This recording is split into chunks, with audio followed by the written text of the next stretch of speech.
Hi everyone, welcome to your week 4 European government class.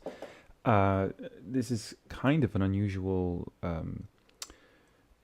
week for us in so far as we're kind of reaching the end of a series of weeks where we've been looking at the theories and sort of historical highlights of the story of European integration. And the question this week is, I suppose, sort of asking a simple sort of empirical question, really, which is, if last week was a debate between the functionalists of various shapes and sorts and those who still sort of believe that Europe is an intergovernmental body, um, how does that sort of like more like parlor game debate or armchair theoretical debate, whatever you might want to call it, play out in the face of certain very apparent facts about the heavy facts, so to speak, of the reality of Europe's long term economic integration and, more importantly, legal integration. So um, I don't know that the readings this week necessarily do as good a job at this as I would like them to do, but I think there is a real sort of importance to the question of what all this means for actual lived experiences. I really do think that by the end of this lecture, you might have a very different stance on the question of what all this integration and what the various theories that we looked at last week are kind of adding up to. Um, you might have a very different perspective at the end of this lecture than you came into it based on last week, which was more ideologically driven. Ideologies are interesting. They always provide different attitudes, different focuses, different tools for thinking about,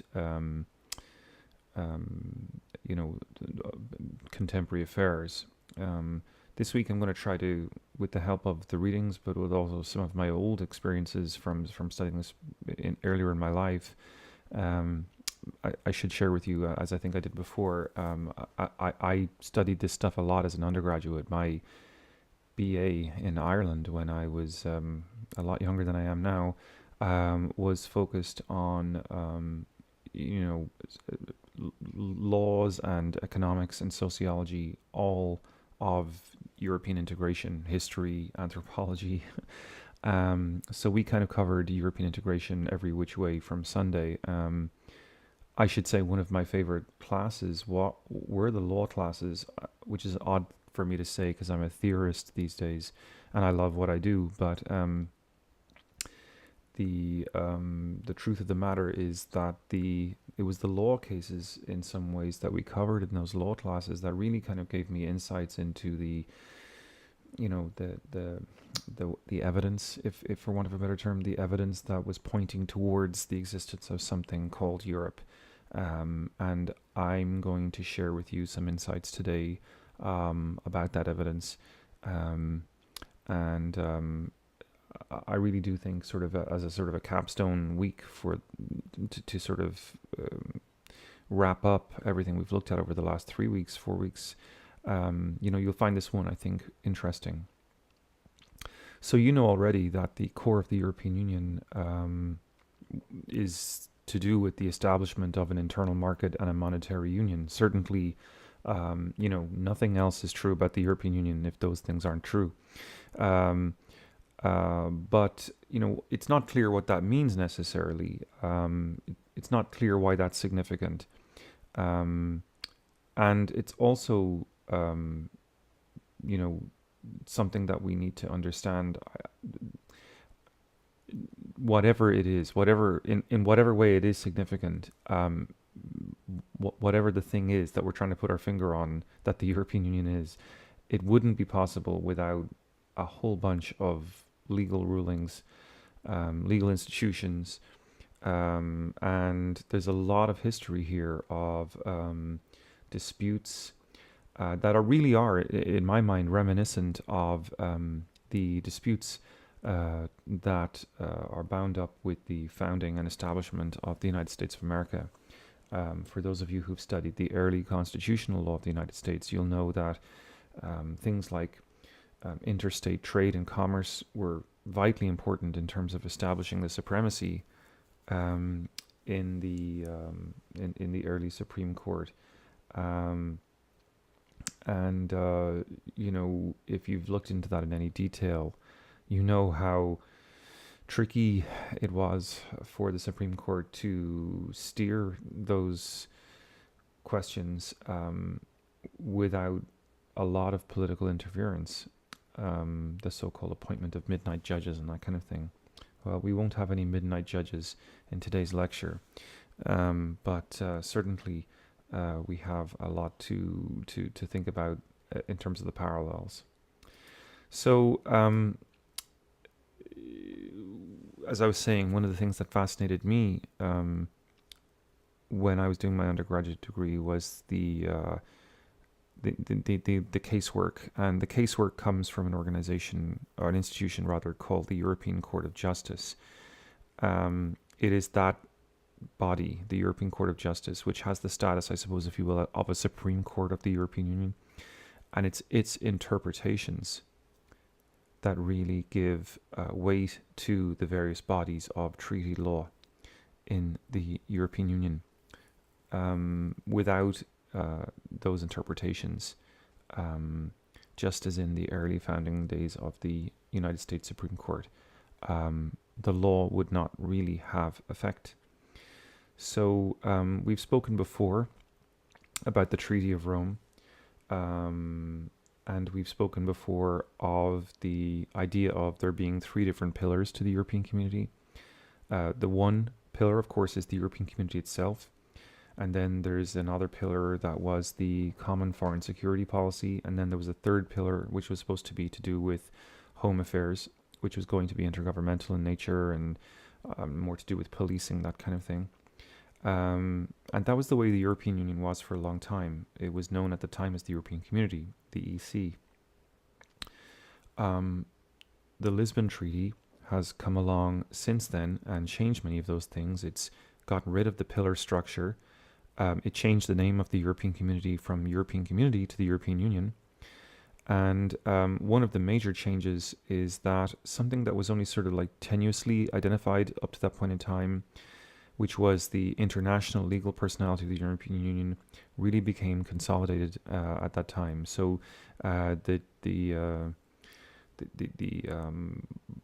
standing then of what we've been calling European Court of Justice, and what I'm unfortunately in the habit of calling the ECJ, the European Court of Justice, gets a new name, and it's simply called now the Court of Justice.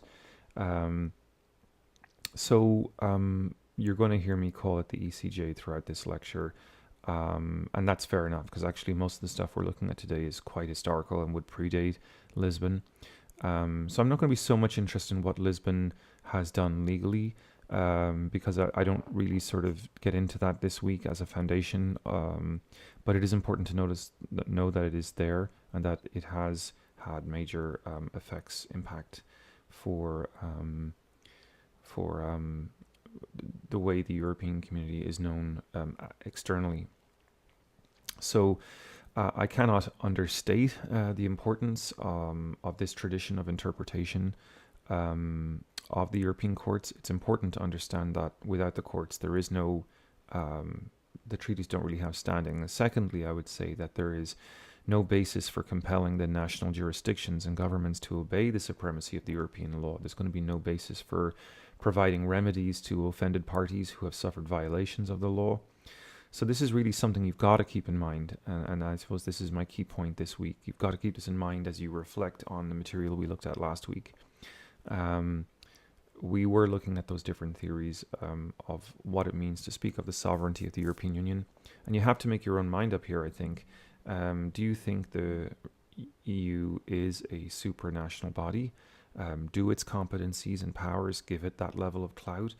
Or is it, as people like Andrew Moravchik were arguing, still very much a transnational body I can't tell you the answers to those questions. You have to come up with your own answers to those questions. But I think you'll find that the evidence, anyway, is very, um, it definitely, it's heavy enough evidence that it can, give you some thought for the argument, in my view, that the EU has become actually a supranational body. Now, your reading for this week takes a kind of an unusual approach insofar as it starts with economy.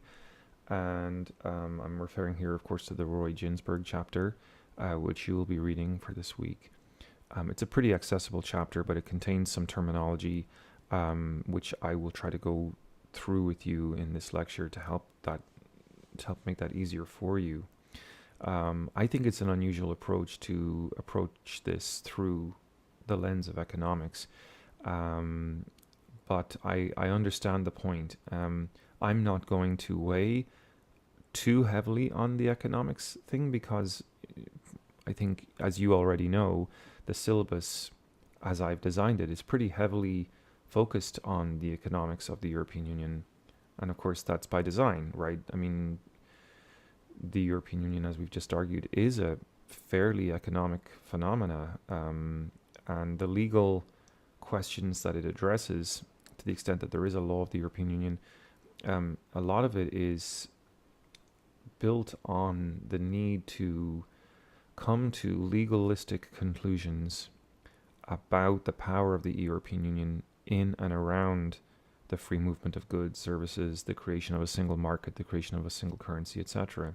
So a lot of that should make sense to us. And again, as I mentioned in the introduction, there are parallels here with the way the federal government of the United States came to have its power too. I'm sure you've taken American Government 101. You don't need me to tell you that the early U.S. Supreme Court used the Commerce Clause of the U.S. Constitution as a basis, a battering ram, if you will, to try to gain access to a certain sovereignty and standing within the confines of the jurisdictions, rather, of the constituent states of the Union. So with that in mind, it's no mistake, I think, that we would want to talk about economics a little bit. I'm simply making the point that because we have an abundance of secondary readings that we're looking at, or supplementary readings in this class that are bound up with questions of the economy, I don't want to pretend like the brief couple of pages in Ginsburg are anything like representative. In fact, I think you'll maybe agree, and I'll get into this in a second, the Ginsburg analysis is a bit humdrum and weak. So let me explain maybe why I think that's so. Well, it starts off making some points about customs union theory, which is to do with assessing who the winners and the losers are in a customs union. And it's a theory, I suppose, of trying to assess maybe why certain people might feel the way they do. It doesn't sort of come down one way or another, it seems, whether the European Union has achieved the level of becoming a customs union. And it's interesting, I suppose, really, because it tends to focus on narrow definitions of efficiency, comparative advantage, economies of scale. If you've ever studied economics, you'll know those terms already quite well. I don't personally find those questions super interesting. I think that they tend to sort of naively impose on the nation states a kind of a robotic personality, that they're always sort of rationally seeking to optimize their outlook in the world, their advantage in the world. The optimum currency area theory that is presented next in the Ginsburg chapter is a bit more interesting. It addresses how nation states have sort of in the wake of historical events, sought protection in integration. And of course, the collapse of Bretton Woods would make a lot of sense for that as well. That is, of course, when ideas of the euro really started to get floated. It's when the single European market was signed and ratified. It was when the major expansions, the first major expansion rather of the European Union took place all in the 1970s. So, again, bringing in history, but still a theory that's very much based on the idea of costs, rational assessment, and the idea that states would appreciate already existing levels of integration as somehow sunk costs, which current integration, or without which current integration would make not very much sense. But given that it's there, given that the world is kind of in post-Bretton Woods is becoming more economically unpredictable, that the absence of a global hegemonic coordination it sort of definitely rationalizes and encourages, we can appreciate the drive towards regionalization as a sort of a surrogate for what Bretton Woods had previously provided. Again, however, the driving force in this theory, and this is not Ginsberg speaking, this is very much me, but the driving force is considered to be that of efficiency. And of course, last couple of weeks you've been reading Stiglitz, and this week you're starting Mark Blythe. What you're going to see, what you saw in Stiglitz, of course, was a questioning about this driving force being maybe more ideological. Now, I don't want to get too much into Stiglitz in these. I don't want to get into the supplementary readings in these lectures very much, but what we saw in Stiglitz was a real questioning of whether the economic direction of the European Union is at all rational. And if Stiglitz is right, then both the customs union theory and the optimal currency area theory are highly problematic and don't really explain very much themselves in terms of their ability. That they have very weak descriptive ability. What they might be more interesting as is sort of ideologically powerful forms of knowledge in their own right, ideologically normative forms of knowledge in their own right. And that would take us, actually, that's an interesting point to raise this week as we start to think about Mark Blythe, who is someone who is very much interested in ideology, as you'll see. So be on the lookout as you're reading Mark Blythe, where Stiglitz explicitly sort of, you've probably seen him a number of times in that book saying, I don't want to explain any of this to you. I don't want to, insofar as I don't want to explain to you why any of this is happening. What Stiglitz is really interested in doing is explaining to you why it's messed up, right? Why the European Union's theories of integration have sort of produced this lopsided economic model in a functional sense. But Stiglitz always says, I don't want to tell you why all this has happened, as in what caused it. He's not offering a critique of the causes of these flawed ideas. He's simply saying the ideas are flawed and they've produced this messed up reality that the European Union is facing right now in the midst of this terrible economic crisis. Now, Mark Blythe, who you're going to be looking at this week, is quite different. He is not so much, he is a very competent economic mind, and I would hold him right up there with Stiglitz in many respects as an analyst of the terrible economics of the European Union's integration program. But Blythe is also interested in how ideologies, specific ideologies, became real, how specific points of view became universal truths, culturally, if you will, among the elites, the major driving elites of the European Union, and so Blythe is interesting that way. Anyway, all that's a sort of a footnote. Let's get back to talking about the ideas from your textbook, and this idea that somehow there might have been a rational migration or a rational sort of attraction to the idea of integration into a single market and a European monetary system. Now, the European monetary system, as I think we've mentioned before, is introduced in the late 1970s. It's it's seen by many theorists as a very voluntary monetary alignment. It doesn't apply to all members of the EU, just certain members of the EU, but you have to be a member of the EU to be part of it at the same time.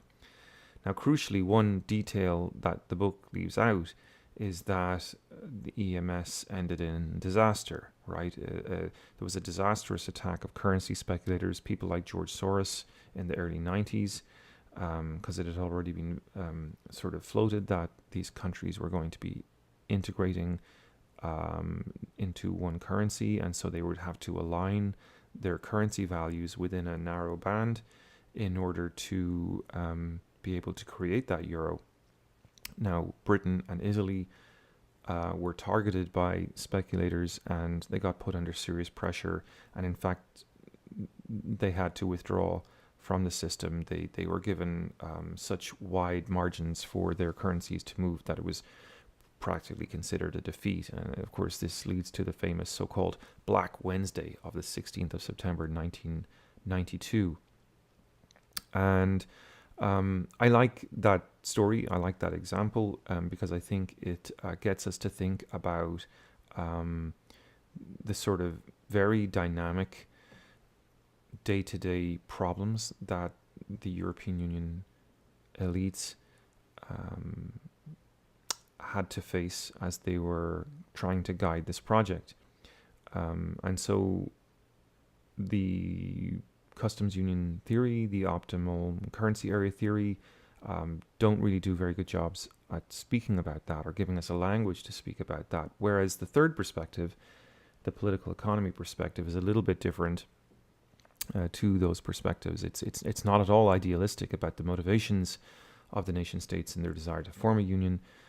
Rather, from the political economy perspectives, nation states are actors that are confronted by multiple challenges and very messy contexts at different levels, both from the domestic sphere and the international sphere and the global sphere, that they must negotiate politically. So here, I think what we see is language that allows us to recognize the major political challenge presented historically, for example, by communism after World War II as a catalyst for, or a motivating catalyst, a catalyzing motivation. I'm not sure what the correct term would be there, but driving the dominant elites of the Western European states to integrate. They needed, as I think I've said to you 2 or 3 weeks ago, they recognized they needed to improve the welfare of their constituents. Communist parties had done very well in Italy and in France in elections right after World War II. So these elites knew that if they didn't provide some kind of welfare improvements for their constituents, that these constituents were already, in many instances, bordering on a shift of allegiance towards communism.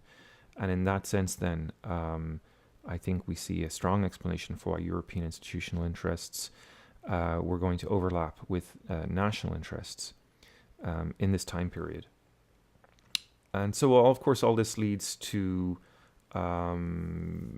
instrumental sort of efforts at the intergovernmental level, even as those interests overlap, to deal with various geopolitical pressures. One that comes to mind, of course, that we've discussed a number of times is the military rivalry between France and Germany, which continues to play a factor after World War II. We've discussed these as quid pro quos before, for example, the Ruhr Valley, and we've discussed why the French wanted to access German agricultural markets. These, of course, are the essential stakes in these various trade-offs that the elites had to negotiate as they pursued their macro political interests in this context, of the threat or the approaching tide of communism. So they are, dealing with a macro political question, and they have sort of more traditional international or regional, local, international, what you might call mesoscale, not to get too technical, but definitely they have those sort of older rivalries, older political pressures, lack of trust. All those things are there, and these are all things that are fascinating to discuss. And why shouldn't we want to discuss them? And I think the political economy perspective allows us to do that. So I would argue that it's a much better perspective than the other two. It doesn't take as many things as given, and it doesn't, I think, necessarily see the elites as operating in a strictly rational sense. I think it perhaps allows some ideas to float in here, to allow culture to float in here a little bit. So actually, with that in mind, then I would say that the narrow definition of political economy in Ginsburg is a bit unhelpful. And so I'd offer you a word of warning on that. It's definitely not the only version of political economy that you'll cover in this course. We have Yanis Varoufakis's book coming up later this semester, for example, the former Greek finance minister. And he's going to give us a very different account of the origins of the euro that you'd see in the pages of the Ginsburg chapter. We'll see a very nuanced account there, one that deals with something we haven't really mentioned yet, but we're going to be talking about it a lot more, and that's the question of power, specifically the power of German economic elites who benefited from a certain asymmetry of power relative to other countries. And on the basis of that asymmetry, they were able to articulate a dominant mindset, a culture, a rationale for the development of the euro, to which other countries had to conform over time. And that's important part of our story. To ignore that would be, I think, less than honest. Now, that all said, how does this conversation about the economy matter for the question of the day, which is to do with the law of the European Community? I have a number of slides now just coming up which are not going to have any sort of apparent relationship to what we've just been discussing. But I think the point Ginsburg is trying to make is that none of the points about European law that we're going to look at, none of the controversies of European law that we're going to look at, the trajectory of European law's supremacy over the European member states would be at all a historical fact without the sort of driving compulsion of a logic of Europe of economic integration. So what do we need to speak about then with the law of the European Community to introduce it to us? First of all, I think we can say that there are different types of cases that have been brought before the institutions of law of the European Community. Principal among those institutions, of course, is the European Court of Justice, which today has 29 judges, 9 attorneys general. There's typically 1 judge per member state, and they can meet in different modes. Sometimes they can meet in what's called chambers, and that's going to be 3 or 5 judges. Other times they're meeting in plenary, which has to have a 15 judge minimum. And before the judges is going to be brought, or are going to be brought, a number of different types of cases, including preliminary rulings.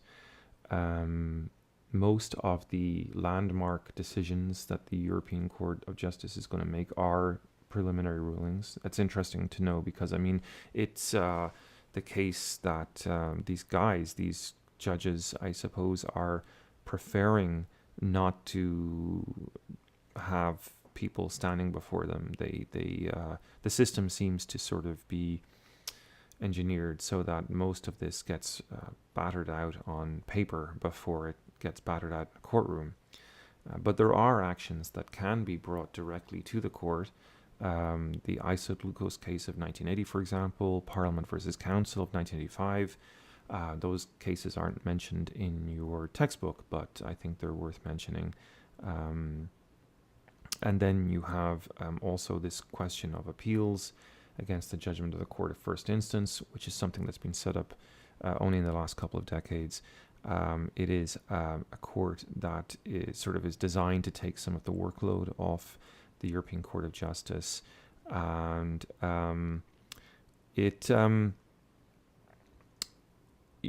would sort of be, I would argue, sort of like an appellate court in the United States federal system.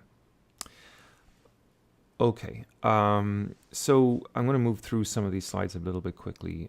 What I want to spend most of my time talking about precedent, which I think is the meat and potatoes of this week's lecture, but just to sort of let you know that the European Court of Justice takes very seriously the sources of its legal existence. And it has to, because of course its very existence is very controversial. This is a institution that is not Irish or German or whatever, right? It's not from any country, yet it has the ability to provide legal remedies, legal protections under its treaties to citizens of those countries, and citizens of those countries can appeal to its auspices for those protections.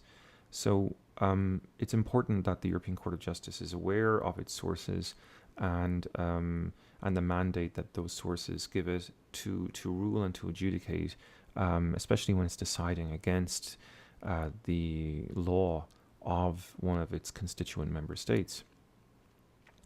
It first came into existence in 1951 with the European Coal and Steel Community, and its function at that time was to ensure, and I quote from its treaty article 220, to ensure that the interpretation and application of the treaties, that the law of these treaties is observed. So read that again. To ensure that the interpretation and application of the treaties as law is observed. Interpreting the treaties then is critical. The court is saying to itself and to the world that it is the interpreter in chief, if you will, of the meaning of the words in the European treaties.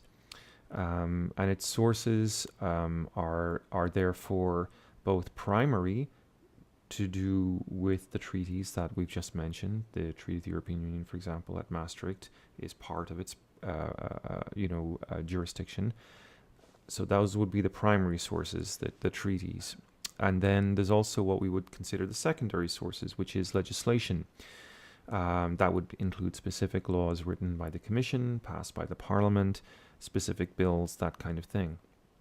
And so together then, these are the sources of the European Court of Justice's guidance, and it takes it on itself to be the interpreter in chief of those legal instruments.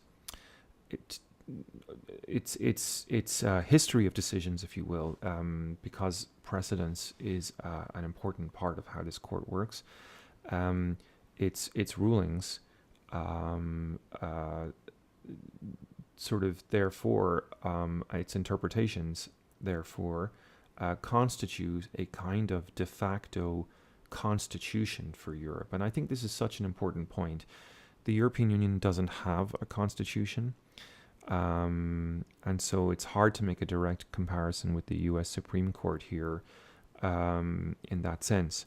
But the law, the entire body of law, the treaties and the various bits of legislation that have been passed by the institutions, insofar as they're interpreted by this body, do have constitutional standing. And so this is then the basis, the bedrock of the EU. Without the ECJ, the EU would still be very much, whatever theory you'd care to embrace to describe it, an intergovernmental body.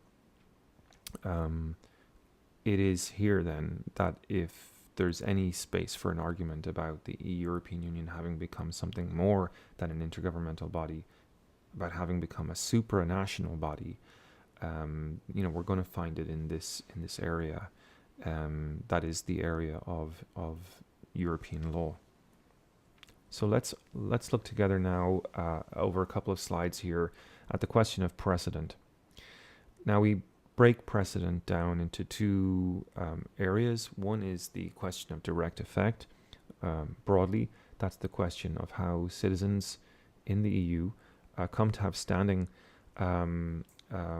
when they can claim that rather than have European Union laws mediated to them through the institutions of their national government, that actually the treaty has a direct effect on their person, and they can bypass, skirt around, jump over, whatever you want to think about here, the national level, and go straight to the federal level, if you will, to appeal for protection by treaty law.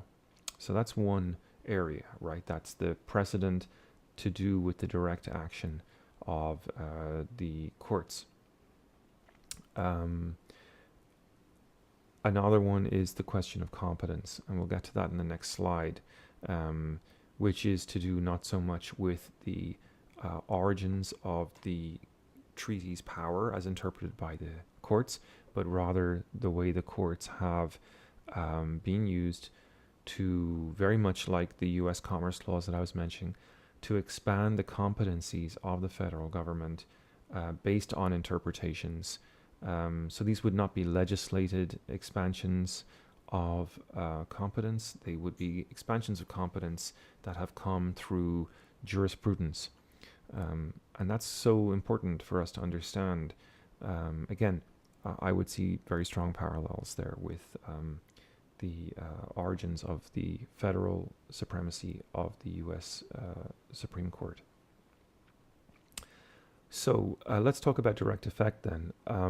And anecdotally, I sometimes enjoy, as you know, talking to you about my personal life, my personal history, studying some of this stuff.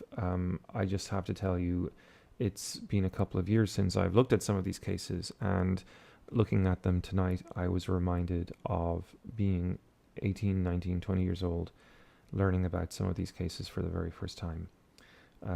So definitely a trip down memory lane for me. Now, direct effect breaks down into a number of different categories, one of which is primary legislation, and we've talked about primary sources of European law as being to do with the treaties themselves. So these are important test cases that establish in front of the court the power of the European Union vis-a-vis the nation states. So one of the key areas that the European Union has been active in is the single market, as we've just been discussing. And the Van Gendenloos case of 1963 was instrumental here in establishing the jurisdiction of the court in relationship to the European Union's powers to govern economic relations within the European Union and between the member states. It so happened at the time that the Dutch were trying to introduce new border tariffs and duties, new taxes, new tariffs were prohibited under the laws of the common market that were coming in. Now, what had actually happened here was that the Dutch had reclassified West German formaldehyde and moved it to a new product category. They hadn't so much introduced new taxes as changed the product category classification for this West German formaldehyde as it was being imported into Holland. And that had the side effect, not a direct effect, but a side effect of increasing the taxes on the formaldehyde. And the treaty preamble was clear here. It said that the treaty was more, it was setting itself up to be more than an agreement which merely created mutual obligations between contracting states. The court ruled that that language effectively meant that the treaty was not just an intergovernmental arrangement, that it literally did create a new legal order, and that's a direct quote from the ruling, new legal order, which takes both member states and nationals as subjects, and not only therefore imposes obligations on individuals, but confers rights on them. Of course, this had not been ruled on before. So you'd have to take the right to protection as, you'd have to accept that subjects of the treaties have a right to protection. And so what did this mean? This meant that the court would not have this right to create a new tax. The Dutch were arguing that the European Union did not have jurisdiction, but in fact, this court decision claimed that the Union did. So this was a radical change.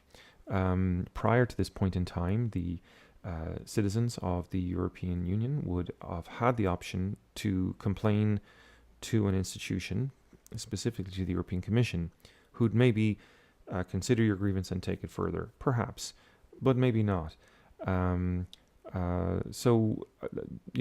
West German formaldehyde and all the rest, and the shifting product category. It might seem very banal to you. It might seem very humdrum, but because there was this effect of an actual sort of functional effect of a tax increase or tariff increase on this product as it was coming into Holland, the producers in West Germany basically went to the court and said, we want to reject this.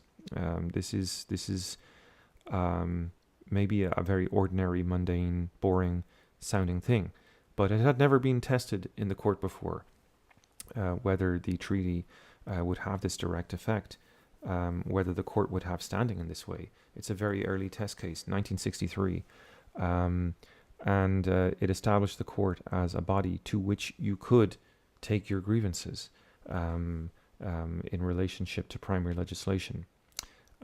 Now, and from here on in, you'd have this right, not just if you were a German formaldehyde maker, but if you were anyone who believed that they had standing because of some language in the treaties that would give them an entitlement. And as the entitlements and protections of the European Union have expanded over the decades, naturally, more and more people have seen that they can pursue remedies in front of the European Court of Justice.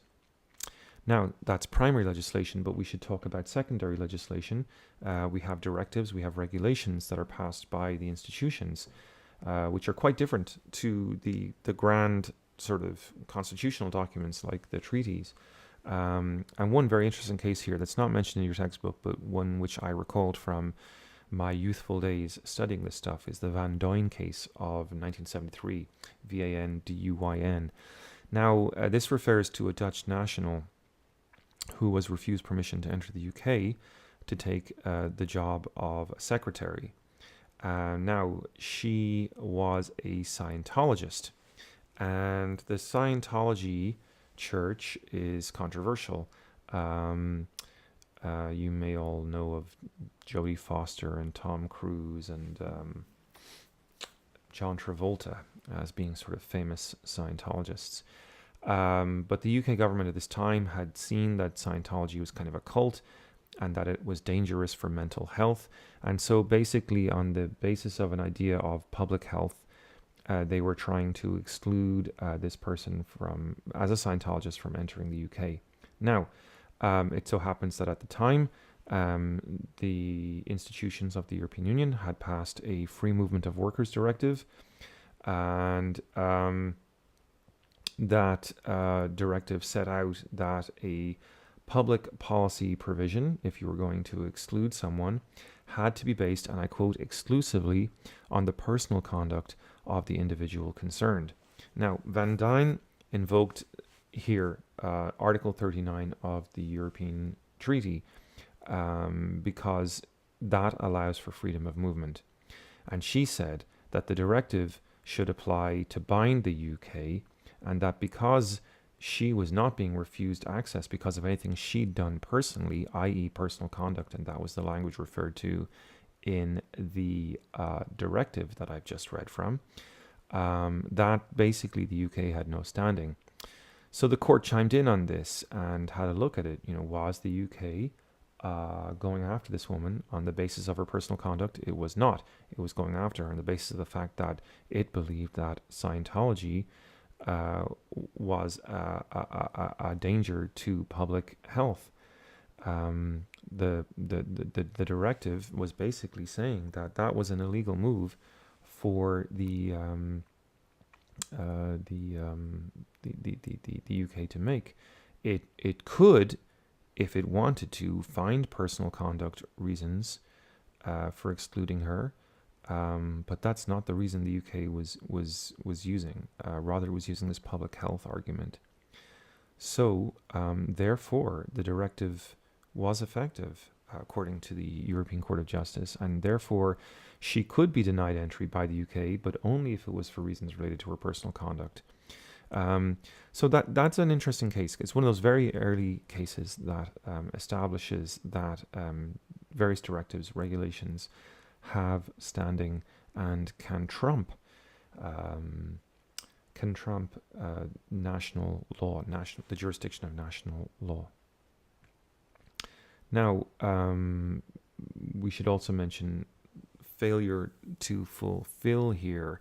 There's a case that I'm familiar with, the Grad versus Finanzamt Traunstein, a case from 1970. Forgive me if my German pronunciation is absolutely butchering that, but Finanzamt Traunstein, Traunstein, from 1970, Grad versus Traunstein, GRAD, argued that successfully, and your textbook mentions a couple of cases under this category as well, but this is all basically about failure to fulfill. If a nation state has not properly implemented a directive passed by the institutions of the European Union, if it has failed to implement that directive properly, citizens can claim protection under the EU law, and the member state can be fined and penalized for not setting up correct implementation of the treaty in question.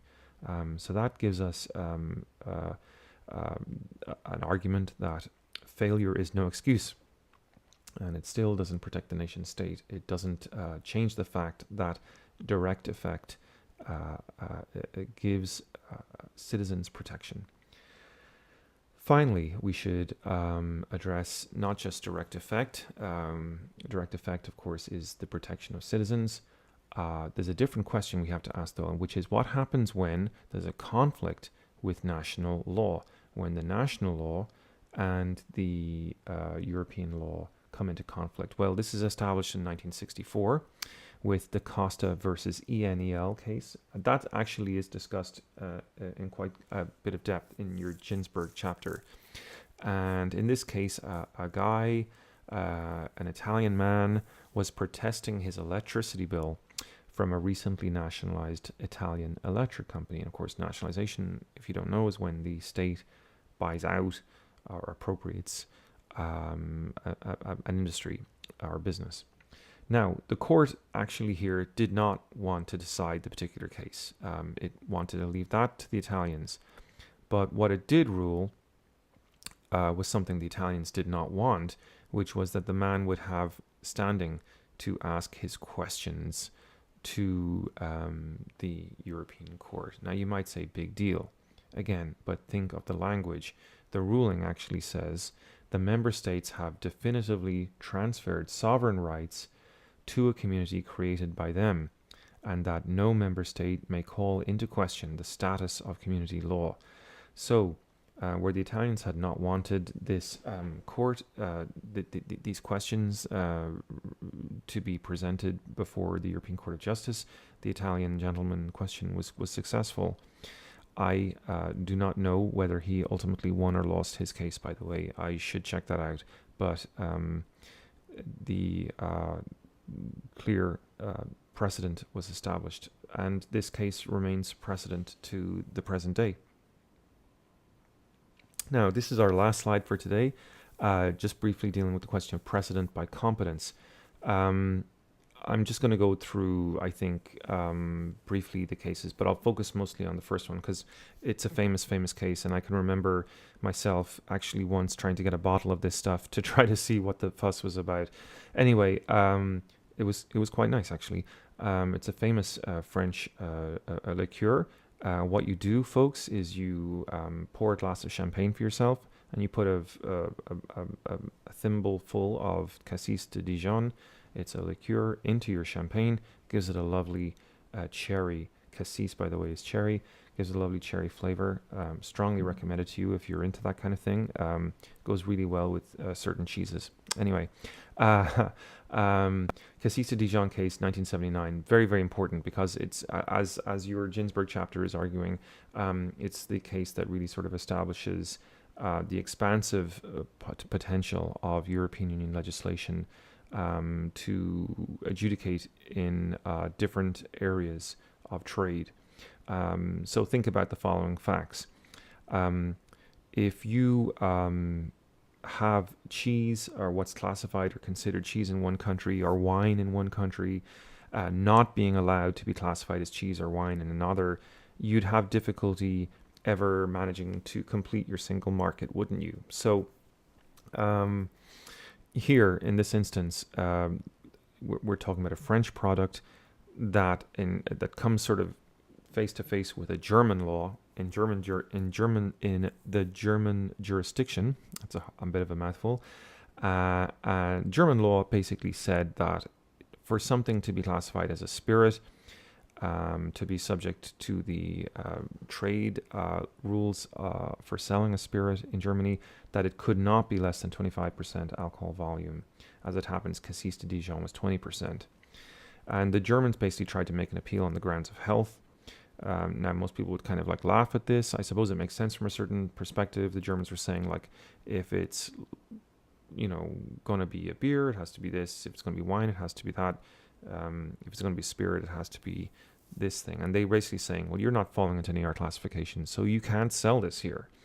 The French appealed, right? And, and they rejected the idea of the health argument because under French law, in French jurisdiction, Cassis de Dijon had long been considered a beverage that was in nowhere near harmful or anything. I mean, it was perfectly legal, and the alcohol volume wasn't a factor affecting the health of French people in any apparent way. So the court looked at this and basically said, yeah, sure, that the Germans are objecting to this. They say about health reasons, but really it's less about the alcohol and less about the health reasons. Probably this is what's called an NTB, a non-tariff barrier.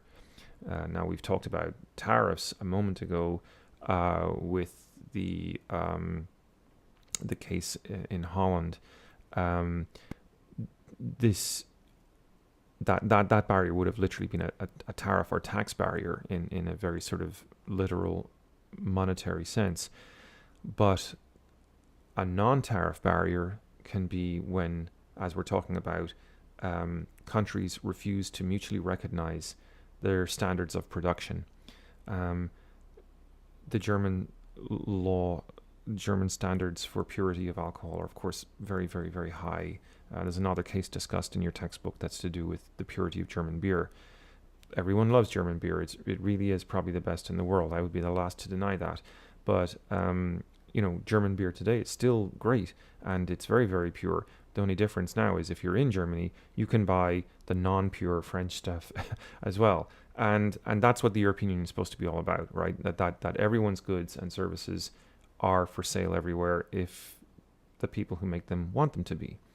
A further ramification of this, by the way, is the principle that allows college degrees from one country to be recognized elsewhere, that there can't really be tariff barriers to the ability that we have to go country to country and take our transcripts for our college degrees with us and have them recognized in other countries.